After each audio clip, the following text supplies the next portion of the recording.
I'm a thirsty person, okay? Hey y'all, my name is Nat. I hope you're having a terrific day today, and for this video, I'm going to be doing the spoiler book tag.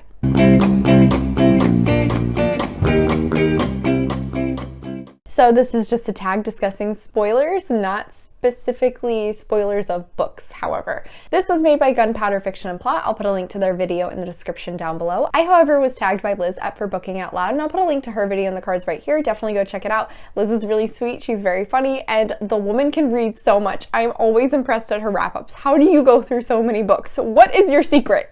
Okay, let's just dive right into the questions. First up, what do you consider a spoiler? Any information that gives away the development of the plot or the characters throughout the story. I think that's a fair definition of a spoiler.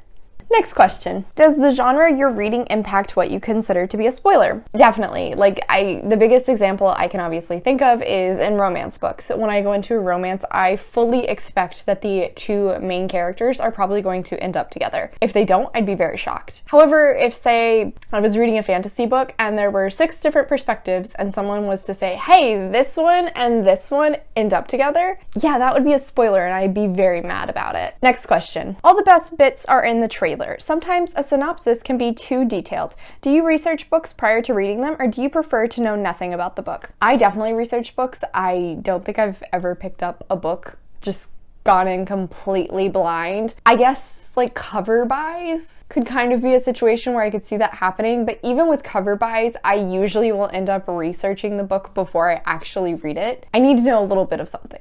Just the tiniest bit of a synopsis, but I do understand that some books definitely give too much away in the little summaries on the back. I feel as though sometimes there are bits that are told to us that would be much more impactful when reading the story if I didn't know about them ahead of time. Yeah, there's good things and there's bad things when going into reading a book and knowing stuff, because sometimes it can just bite you in the butt and ruin your reading experience a little bit. Next question. Sometimes the introduction or translator's notes can spoil the ending, especially for classics. Has this ever happened to you? No.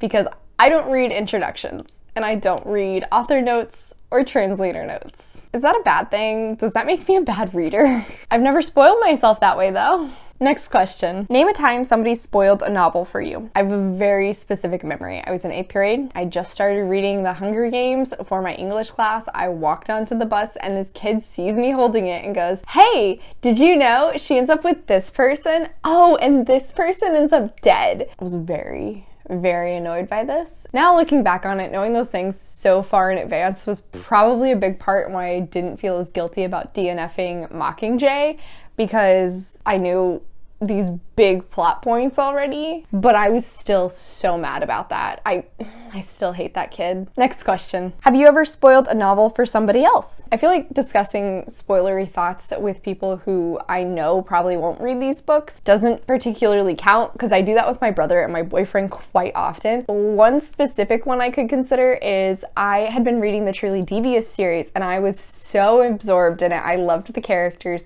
and I am a very vocal person when it comes to my feelings. When I'm reading a story, when I'm watching a TV show, I have to express myself. So my poor roommate was just constantly having to listen to me word vomit my love for the mystery and for the characters.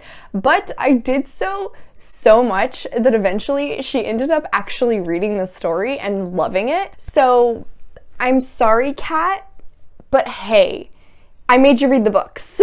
Next question. If spoilers ruin novels, are there some authors or genres you can't reread? This is like a very weird question, because on one hand, I can understand with, say, a mystery, why after maybe 2 rereads, it just doesn't have the same impact as the first time you read it. So I can understand not ever going back to it because you already know what's going to happen. I've never hit that point with any books I've read before, possibly because I really don't reread all that much. I am going to start trying to make it a bigger priority, but no, I don't really have any specific books or authors or genres that I would say I'm never rereading, because I already know what's happening. Next question. When reviewing, are you spoiler-free? Does this limit your ability to discuss? I usually try to be spoiler-free. Majority of my review videos I feel like are fairly spoiler-free. Occasionally I will say something where I just feel as though people either really need to know about this or I want to prompt a discussion in the comments about a specific topic. I think sometimes it can limit discussion,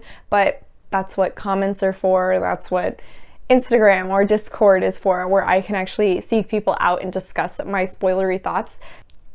It can limit, but I work around it pretty well. Final one, shout out. Tell us about 5 channels you enjoy and then tag them. So starting out, all of these people will be linked in the description down below. Definitely go check them out. First up is NerdyNatReads. I love watching Mara's videos. She is so creative. Her mind, it's insane. She comes up with the coolest secret TBRs and always has the most original vlog videos. Next up is Marley Reads, and kind of the same thing. She also comes up with some really original reading vlogs and secret TBRs. She did one where she read a bunch of books that had redheads for the main characters, or she also does really original recommendation videos. She did like a tarot card recommendation video. She did recommending books based on star signs, I believe, something I hadn't seen before, so I was really impressed by them. Next is Britt from Slanted Spines, and I just love Britt's entire aesthetic. Watching her videos is so relaxing. She truly can just like calm you down, and she has such a settling presence, but at the same time, she's so entertaining to watch. Next up is Catherine Zofrey. Catherine is the sweetest person on BookTube.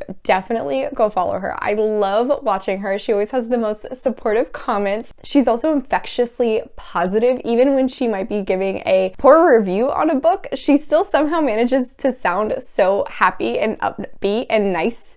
Like, it's impressive. Finally is Paige at the PM Reader, and I adore Paige. She is also one of the sweetest people on BookTube. She was taking a little bit of a break, but she's coming back now. Her bullet journaling videos are truly so impressive. The woman has got some artistic skills. She is a big reason I picked up The House in the Cerulean Sea, which has become my comfort read, and I think I'm probably gonna start reading more TJ Klune because of her, because I think she might be his biggest fan, honestly. Finally, before I close this out, I have a question for you guys. How long do you think something has to be out in the public before you can openly discuss spoilers without repercussions? For example, if I were to tell you that a certain character in Star Wars was another character's father, with that example, I feel like most people still know what I'm talking about, even if they've never seen the movies. So how long does something have to be out before it is considered like common knowledge to discuss? 20 years, 30, 50, 5? I had this discussion with someone once, and they said that if you were talking about a current popular TV show, 1 year is all the time you need, and then you can safely assume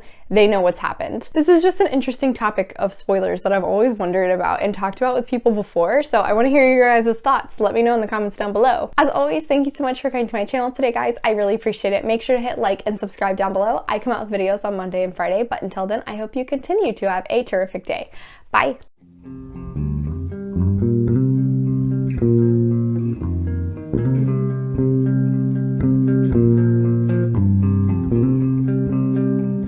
Thank you.